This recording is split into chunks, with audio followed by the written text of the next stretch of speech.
آهنگ جدید و باور نکردنی لیما امیری با حسام فرزان چرا خواست با لیما امیری آهنگ بسراید؟ افشای حقایق و رازهای باور نکردنی زندگی جنجالی حسام فرزان و عالیه انصاری. حسام فرزان در کدام کشور است و مصروف چی کار باره است؟ دلیل هنرمند شدن لیما امیری فاش شد.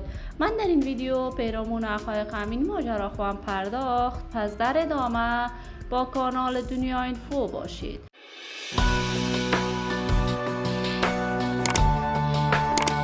سلام و سلامتی نثار هر یک از شما همراهان خوب کانال دنیا اینفو.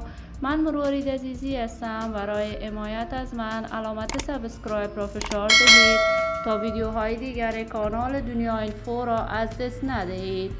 حسام فرزان یکی از هنرمندان موفق، جوان و تازه کار کشور است که چند مدت می شود در هنر موسیقی افغانستان دست بالای پیدا کرده است. بعد از آن که با عالیه انصاری آهنگ‌های دوگانه سرود در میان مردم افغانستان به اوج شهرت هنری رسید، حسام فرزان از برنامه ستاره افغان تلویزیون طلوع آغاز به کارهای آوازخوانیش کرد.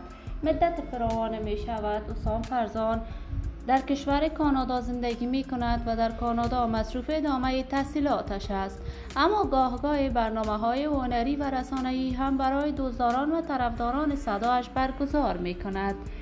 چند می شود که حسام فرزان پیشنهاد سرودن آهنگ دوگانه با لیما امیری را پذیرفته است. این همه در حالی است که لیما امیری در کانادا است و یکی از مجریان موفق و با استعداد کشور است. سرودن آهنگ دوگانه حسام فرزان با لیما امیری مورد حمایت گسترده افغانها قرار گرفت، اما حسادت‌هایی را هم به همراه داشت. عالیه انصاری از این که حسام فرزان میخواهد با لیما امیری آهنگ بسراید خیلی نگران است، ولی آرزوی موفقیت، کامیابی و سعادت برای تمامی جوانان و چهره‌های مشهور افغان خود از بارگاه عزت الله یزال استدعا داریم و در انتظار نشر تازه‌ترین آهنگ‌ها از این هنرمندان کشور خود خواهیم بود. همراهان و دوستان نهایت ارجمند کانال دنیا اینفو، شما هم نظریات نیکتان را در بخش کامنت با من شریک بسازید. این ویدیو را با علاقه‌مندان و دوستان لیما امیری و حسام فرزان به اشتراک بگذارید. برای حمایت بیشتر از کانال من علامت سابسکرایب را فشار دهید تا ویدیوهای دیگر من را از دست ندهید.